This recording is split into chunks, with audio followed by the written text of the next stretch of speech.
recently had a conversation with a Rav and mentioned to him a very straightforward proposal to address the tuition affordability crisis, which is causing much suffering in our community. The principle, not my own, which I have articulated elsewhere publicly, is to have every family in the community contribute a meaningful sum, scaled somewhat to the ability to pay every year, regardless of how many children, or if they had any children in the Yeshiva day school, with the payoff being that there is no need for any tuition. After pondering for a moment, he said to me, "You're right, but it will require a profound change in how people in our community think about their money." I don't know if I'm correct, but in that last point, he is undoubtedly correct.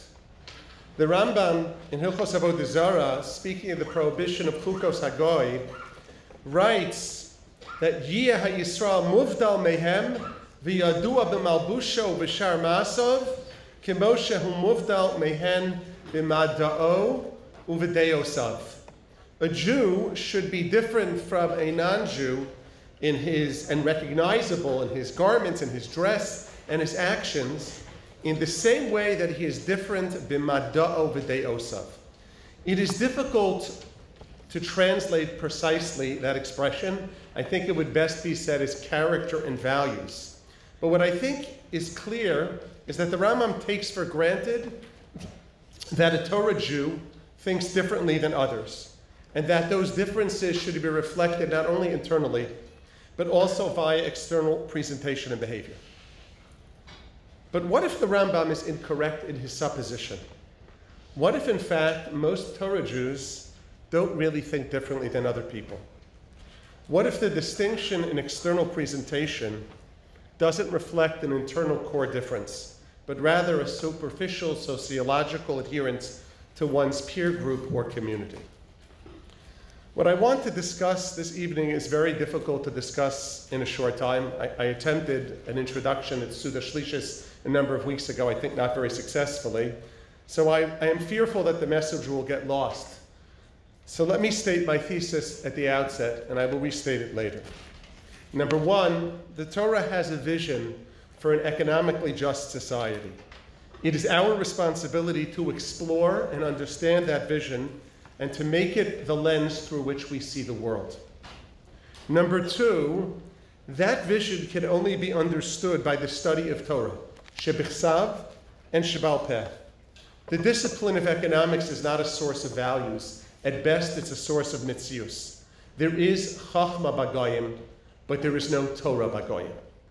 And finally, number three, the version of capitalism in which we live and with which we live, one in which the last half century has seen an extreme growth in the disparity of wealth, has little relationship to the Torah's vision of an economically just society. A number of years ago, a politically conservative commentator, Jewish but no longer from, spoke on this campus. For some people, it was controversial. His core thesis was that the Torah is anti-leftism. During the questions, a student approached the microphone and asked him the following. Quote, "You talked about how Torah is the antithesis of left ideas, but there are also ideas in the Torah such as Yovel, and setting aside certain property for the poor, which could be seen as left ideas and not right ideas. So do you think that it is fair to say that the Torah doesn't belong to the left or the right?" The speaker, to his credit, acknowledged the validity of the question and then claimed that it was a completely valid exception to his general rule. But he then proceeded to state that the rabbis realized that they had to work a way around it, just as they had found a work around not taking loans, and that we need to figure out how to keep a non-agricultural modern society working. He acknowledged that the Torah clearly wanted some kind of economic equality in Israel. But, and I quote, "On the other hand, the Torah is against exceedingly high taxation. So therefore, I don't think one can read economic policy out of the Torah. I think there is room for a wide spectrum of people to use the Torah to defend their economic views." End quote. I have chosen this exchange not to criticize the speaker, but to highlight the challenges of engaging with this issue for a genuinely committed Torah Jew and Eved Hashem as we define those in this sacred space. The questioner asked well. Everything he said, I believe, was spot on. The speaker made a number of important valid points in response, but a few that were, from a Torah perspective, incorrect. And I emphasize this because there are many other conservative lowercase c voices that make the same error. What was correct? Number one, that the questioner's comments were valid. Number two was that the Torah wanted, in his words, quote, some kind of economic equality in Israel. Number three, that Chazal understood that we have to make a non-agricultural society keep working. And this last point is crucial. The Torah's broad vision is quite clear. It provides us with the economic policies that are to be instituted in an agricultural society that create economic sufficiency for all and prevent the intergenerational poverty which has been the hallmark of most of human history, including medieval feudalism and large swaths of contemporary capitalism. And let me make one thing very clear. The issue isn't capitalism per se. The Torah is decidedly not communist. But the question is, what kind of capitalism? Put differently, how do we accomplish the Torah's aims in a non-agricultural society? What was incorrect? First, the speakers claim that the Torah is against exceedingly high taxation.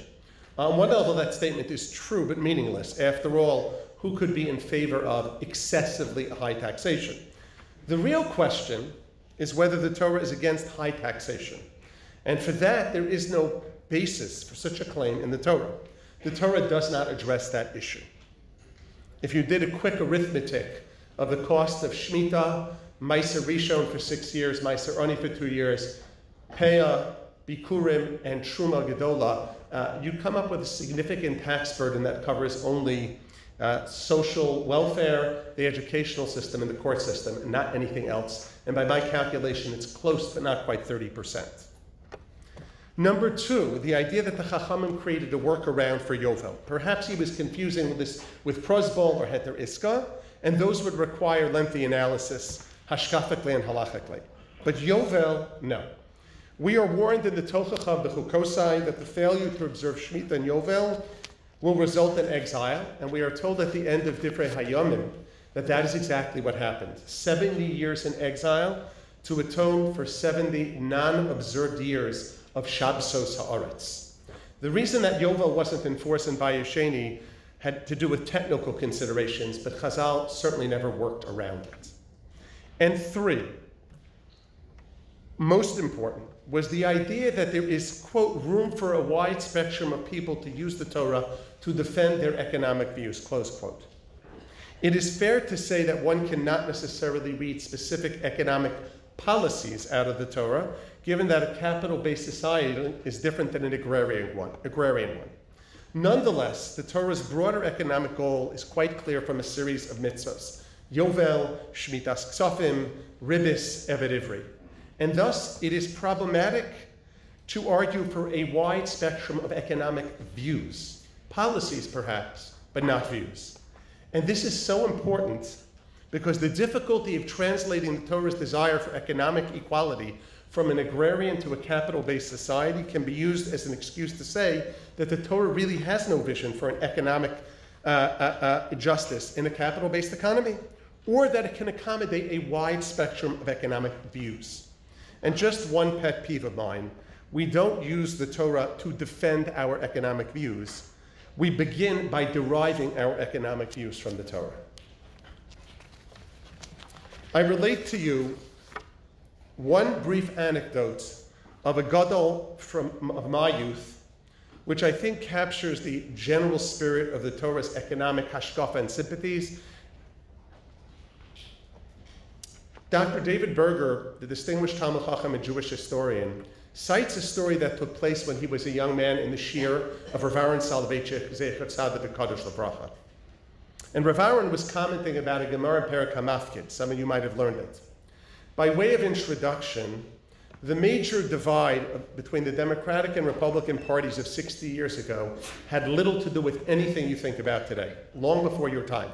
Abortion, DEI, LGBTQ, Israel, they were not the fault lines. The primary fault line back then was economics. The Democratic Party was genuinely the working man's party, the economic populists, and the Republican Party was the party of the wealthy and the elite.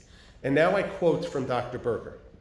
The Gemara asserts that the financially strapped borrower tends to trust the more successful lender because he is impressed by the verse Tumas Yisharim Tanchem, the integrity of the upright guides them. The latter, meaning the Malveh, on the other hand, does not trust the former because of the second half of that verse, which asserts that Beselech Bogdim Yishodem, the deviousness of the treacherous leads them to ruin. Do you think, exclaimed Rabbi Soloveitchik, that the Gemara is a Republican? The passage, he said, reports the erroneous assumptions of the parties. It does not endorse those assumptions. Halayla Ktsara v'hamalacha meruba. Let me restate my thesis very briefly before I explore a couple of points at slightly greater length. Number one, the Torah has a vision for an economically just society. It is our responsibility to explore and understand it, internalize it, and to the extent that we have the capability to inch towards implementing it. Number two, that vision can only be understood by the study of Torah, Shebechsav and Shebal Peh. Economics, often referred to as the dismal science, is not a source of values. At best, it is a source of metzias, and sometimes not a very good one at that. And finally, number three, the current economic system in which we live, one which is in the last half century has seen an extreme growth in the disparity of wealth, has little relationship to the Torah's vision of an economically just society.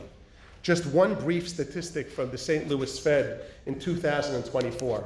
The bottom 50% of families in this country own cumulatively 2% of the wealth. Someone who tells you otherwise, namely that great disparities in wealth aren't a contradiction with the Torah's aims, has A, studied very little Torah, or B, is being paid to discover that our form of capitalism magically coheres with the Torah's vision. In this vein, it is worth remembering the words of Upton Sinclair: it is difficult to get a man to understand something when his salary depends on his not understanding it. Or perhaps more simply, Ki hashochad ya'aver pechim v'salef divrei tzadikim. On a couple of occasions, shockingly, I have encountered in writing a claim that the lesson of Parshas Bahar is the importance of hard work. This is a truly remarkable statement. The story of Parshas Bahar, as Chazal observe, is one of repeated personal irresponsibility, which causes a person to sink financially and spiritually into a deeper and deeper hole. On the basis of merit, we should wave goodbye. The Gemara in Kiddushin describes the downward spiral and concludes, Tana debei Rabbi Yishmael, Hoel v'halach u'machar atzmo avodas kochavim. He sold himself to be a wood chopper for the church. Lidchei even achar nofa. We should throw the stone in after him. Talmud lomar geula tiyelo. The story of Parshas Bahar is someone who acts irresponsibly and is forced to sell all of his property and then himself. And yet the Torah says, Yovel comes and resets everything. Long-term impoverishment and certainly intergenerational poverty are banished. I would be loath to argue that hard work isn't a Torah value. We value hard work deeply. But Ribbon Shalom, how could you possibly derive that from Parshas Bahar? Well, I'll explain to you. If you're on the payroll of a think tank type of organization, one whose most cherished principles is justifying the economic status quo, Parshas Bahar is one of the largest Torah flies in the ointment. It is rather inconvenient for your patrons. Hence, you need to distort the message of Torah. This phenomenon is not new. It's the role in Tanakh of the Navi Sheker. In Tanakh, the role of the Navi Emes was to preach God's rebuke to a society to correct their spiritual deficiencies. Most prominent among those deficiencies being the oppression of the vulnerable at the hands of the powerful. And what was the role of the Navi Sheker? Quite simple. They were the defenders of the status quo. Leimor shalom shalom, but v'yein shalom. But why would they prophesy falsely just to support the status quo? Well, Yechezkel Hanavi explains, "V'techalelna osi elami b'sha'alei se'orim uvivsosei lechem, lehamis nefashos asher lo simusena ulechayos nefashos asher lo sichiena, b'chazevchem la'ami shomei chazav." It was for the sha'alei se'orim uvivsosei lechem, the crumbs from the tables of the wealthy nobles, that the Nevi'ei Sheker sold their souls. Let's explore for a brief moment the Torah's premise of the mitzvah of Yovel. V'ha'aretz lo simocher litzmisus ki li ha'aretz, ki geirim b'so shavim atem imodi. The land belongs to HaKadosh Baruch Hu. We are mere trustees. And God's desired outcome is that every family retain its share of the pie. No matter how bad the choices they make, the land eventually comes back to them. Not because they deserve it, but because God said so. Because no one is entitled to or deserves anything. It is all HaKadosh Baruch Hu's, and we all depend upon his favor. L'Hashem ha'aretz umloah, tevel v'yoshveva. And that leads me to the next point, the moral claim typically posited in the defense of our economic system, and that is meritocracy, the belief that everybody gets what they deserve. Those who get ahead deserve what they get. Those who fall behind deserve what they get. Everybody gets the same opportunity, and all get their just deserts. Equal opportunities, but not equal outcomes, all on the merits. There are three problems with this approach. One, it doesn't remotely resemble anything that exists. Two, it is not likely to exist. And three, its core premise is against Torah. Number one, we don't live in anything that resembles a true meritocracy, where everybody starts at the same starting line, and we get to see how far they go. People begin with different genetic inheritances, different familial, financial, and emotional situations. They don't choose them. How many people do you know who got a job or an internship because of a family or a communal connection? Were they more deserving than someone else? How many people did better on their standardized tests because they could afford the prep course or the tutor? Number two, stop pretending that a true meritocracy is even possible. There are ways in which we can and absolutely should try to level the playing field, but there's a limit to what any society can do. I suppose if we were to institute Yovel, that would go a long way in terms of giving everyone an equal start. But it is unlikely to happen, and until it does, stop pretending that we are living in a meritocracy, or will even ever get close to one. But finally, most importantly, number three, the core premise is against Torah. Perhaps the most prominent theme of Sefer Dvarim is the warning that those who've made it think, Kochi ve'otzem yadi asaliyas achayel hazeh. Such an attitude is kfira. It is forgetting God and his role in the world. It is v'shachachtas Hashem Elokecha ki hu hanosein lecha koach lasos chayil. Might you have worked hard? Sure. So did a lot of other people. And what about the people who weren't born with your talents? Did you choose your parents? Did you choose your genes? And finally, what role did chance play? One of the Gedolei Amoraim, Rava, in the Gemara in Moed Katan observes, Chaye Banei Umazoneh, length of life, mazel with one's children, and parnasa, la biskus atalia milsa, ela b'mazal atalia milsa. It's not dependent upon one's merits. It happens the way it does. And he observes, Rab and Rav Chisda were both Rabbanan Tzadikei. They would daven and the rain would come. Rav Chisda lived 92 years, Rabba lived 40 years. Rav Chisda made 60 smachos, and Rabba had 60 bereavements. In the house of Rav Chisda, they had fine flour for the dogs, and there was never a shortage of food. In Rabba's house, it was barley bread for the people, and there wasn't enough.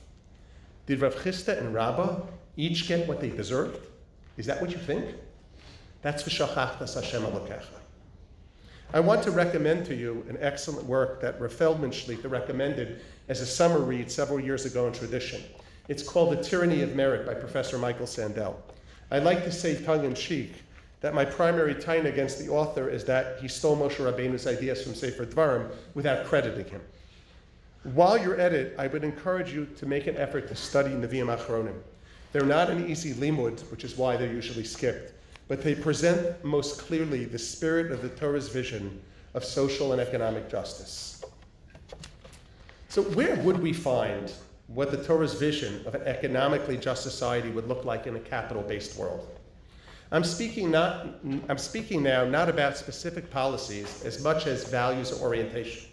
And I would suggest to you that the place to start looking is in our Masechta, but in Perek Ezer Neshech. Most of the yeshiva is studying the beginning of the Masechta. To borrow an analogy that I heard b'Shem Adam Gadol, learning how to run a kosher kitchen by studying Yeridea is like learning how to drive by reading an accident manual. The same can be said for trying to figure out what the Torah's vision of an economically just society would look like by studying Shnai Mochasim. Shnai Mochasim is mostly cleaning up the mess after the Leidas HaSafek.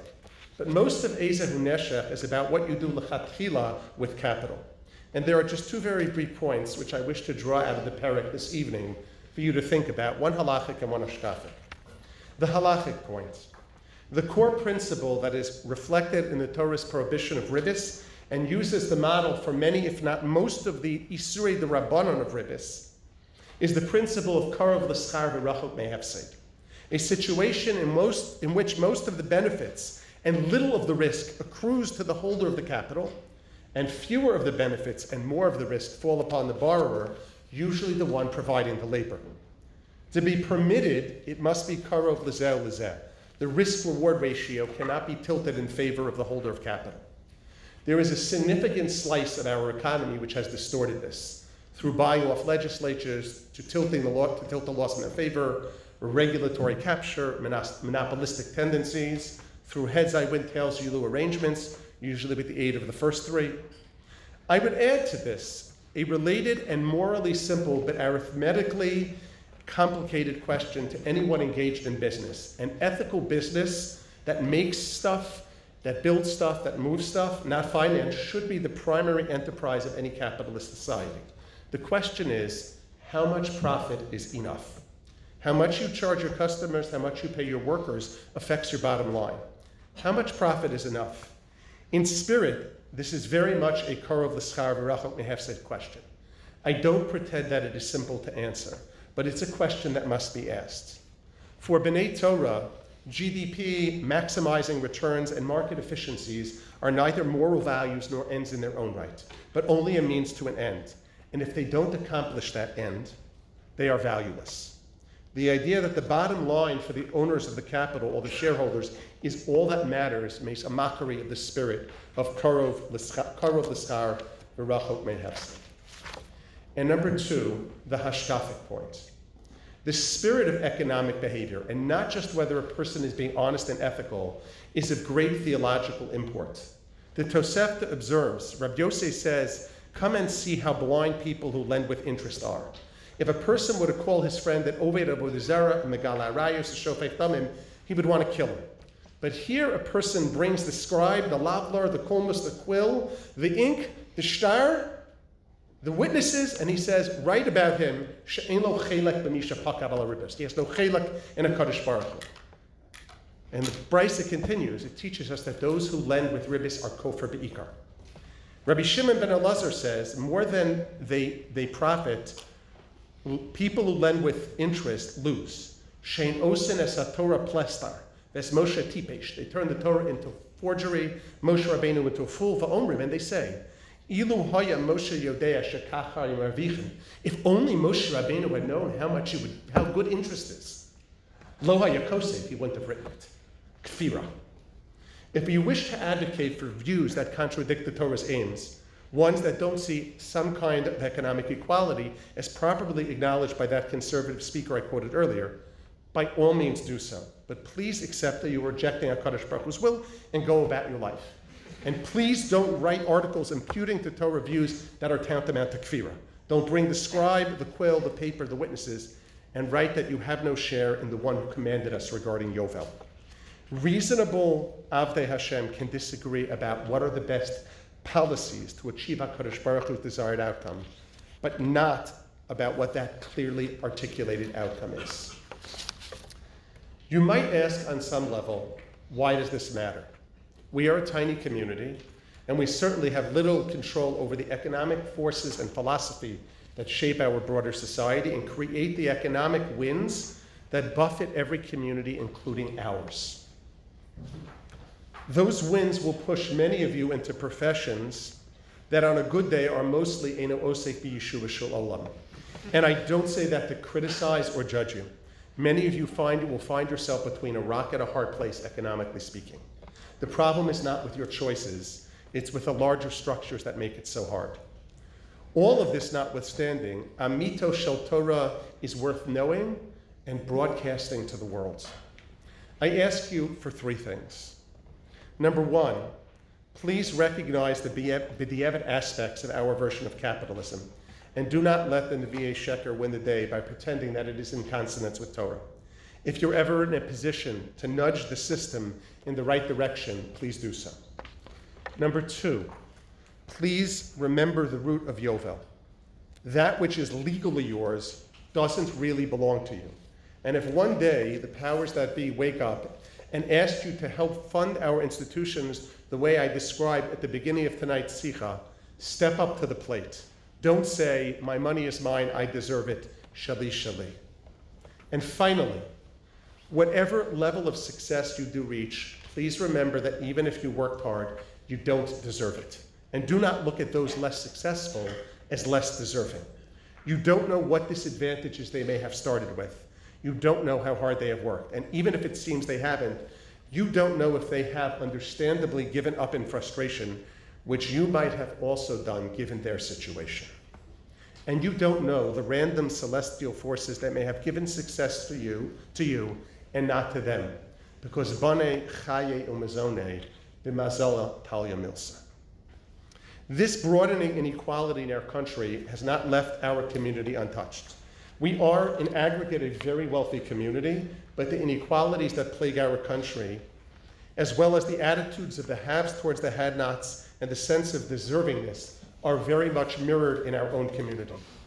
Orthodoxy, and especially modern Orthodoxy, has reached the point where if you are not super successful financially, you have no place in this community.